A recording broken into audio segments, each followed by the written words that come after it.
Hello and welcome back to the justice channel. तो भाई आज के एपिसोड में चाहत पांडे, हालांकि चुम वहां पे मजाक के मूड में से गई थी अंदर, लेकिन किचन में जो है वो आग लग चुकी थी।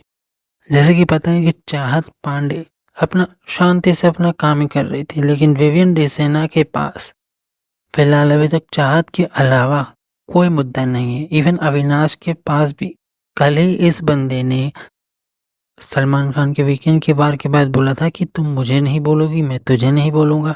यही घूम फिरा के अविनाश जो है फिर से इन दोनों की लड़ाई के बीच कूद पड़े। लेकिन यहाँ पर चाहत पांडे ने जो चीज बोली है, जब विवियन ने बोला कि भाई मेरा तो सिर्फ फाट ही काम आता है, तो चाहत का आंसर चाहत ने जो बजाया है कि भाई तुम यहाँ शो में सिर्फ फाट ही मारने आए हो और कुछ कर ही नहीं सकते इस शो में। तो पोक ये बंदा पहले करता है, नाम उसका पहले ये लेता है। सबसे ज़्यादा चीज़ आज तक चाहत को मैंने, जब मुद्दे होते तब वो चाहत बात करती है उनके बारे में, वरना वो किसी के बारे में चुगली नहीं करती। लेकिन विवियन जो है उसकी पीठ पीछे भी चाहत की माला जपता रहता है। ठीक है, इन दोनों को चीज़ें पसंद नहीं है तो फिर भी मत बात करो ना भाई। अब तो चाहत भी चाहिए। अब तक चाहत चुप बैठी थी, सलमान खान के आने के बाद उसमें थोड़ा बूस्ट आया है और उसकी गेम अभी काफ़ी अच्छी हो गई है। तो चाहत पांडे ने एक ही साथ दोनों को बजा दिया। तो ये दबंग चाहत हमें वापस देखने को मिली है। तो हाँ, सबसे बड़ी चीज़ और एक चीज़ तो भूल ही गया भाई, जो न्यू टाइम गॉड है हमारे समीकरण भैया रजत दलाल जो है फिर से बन चुके हैं। जैसे कि टाइम गॉड वाला जो टास्क था उसमें जो स्पिन व्हील होता है ना, उसमें गोल घुमाना होता है। ठीक है, तो कंटेस्टेंट जो फर्स्ट आएगा, ठीक है, उस हिसाब से उसको चांस मिलेगा। तो फर्स्ट में अविनाश आया था, लेकिन अविनाश जो है वो रेस से आउट हो चुका था। लेकिन हमारे पास ये मतलब इस टास्क में ऐसा था कि स्पिन घुमाने के बाद जो फर्स्ट नंबर पे आएगा उसको चांस मिलेगा टाइम गॉड की रेस में आने का।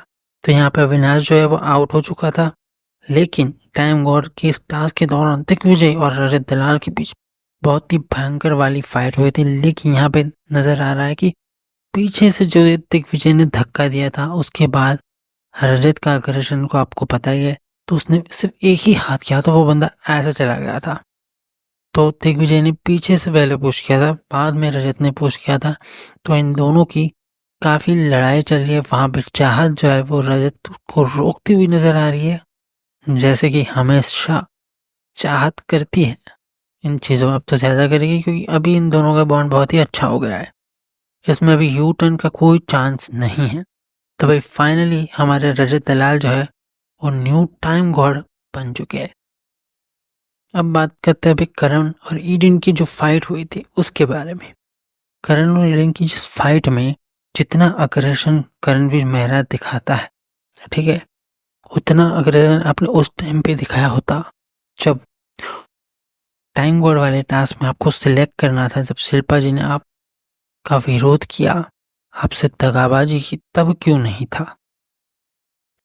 दिक्कत ये नहीं थी, दिक्कत ये थी कि उसने रजत से जाके शॉर्ट चीजें कर ली, उसमें दिक्कत थी और वो फाइट पिक करना चाहता था वहां पे। तो इसी वजह से ईडन ने रिप्लाई बहुत ही तगड़ा वाला किया था। और रही बात एक कर्टसी होती थी भी, उसने इतने घंटे तक बैठाया उसके ऊपर, वहां पे ईडन ने उसका ग्रेटिट्यूड भी रखा है। लेकिन करणवीर मेहरा जो तीली लगाने का काम करते हैं, जब रजत और ईडन के बीच शॉर्ट हो गई चीजें, उस चीज से करणवीर मेहरा जो है उसने चाहत के ऊपर भी ये चीज ट्राई करी थी। लेकिन चाहत और रजत का बॉन्ड तो वैसे का वैसा ही है। तो ये वाली चीज में करणवीर मेहरा जो है, नो डाउट करणवीर मेहरा ने आज चुगली कहेंगे कि बहुत अच्छे से बजाई है। लेकिन यहाँ पर करणवीर मेहरा गलत नजर आ रहा है, क्योंकि वो फाइट पिक कराते हैं, तीली लगाते हैं। पहले चाहत और रजत के बीच लगाई थी, अभी ईडन और रजत का सॉर्ट आउट हो गया, तो भाई वहां पे उससे इस बात से दिक्कत है। उतर की अगर आपको दिक्कत होनी चाहिए तो शिल्पा नागिन से होनी चाहिए, ईडन से नहीं होनी चाहिए। ईडन तो उतनी देर तक आपके कंधों में थी, आप अपना ईगो सेटिस्फाई कर रहे थे, नो डाउट आपने बहुत ही अच्छा परफॉर्म किया। और इस एज में भी इतना अच्छा परफॉर्म करना बढ़िया है, लेकिन आप अपनी पर्सनल खुन्नस निकाल रहे थे यहाँ पे। अब बात करते भैया दिग्विजय और इसकी रजत दलाल की जो पहले फाइट हुई इससे पहले श्रुतिका की वजह से। और यहाँ मैं बता दूं कि आधी जो क्लिप है वो उन्होंने काट दी है, जहाँ पे श्रुतिका ने वो चीज़ बोली थी जो मैंने वीडियो भी बनाया है, तो वो वाली चीज़ लाइव फीड से मेन एपिसोड में काट दी है। और हमें नज़र ये आ रहा है कि रजत अपना पॉइंट प्रूव कर रहा है उस चीज़ को लेके जहाँ पे उसने कुछ चीज़ें नॉमिनेशन से रिलेटेड इशारों में डिस्कस की थी।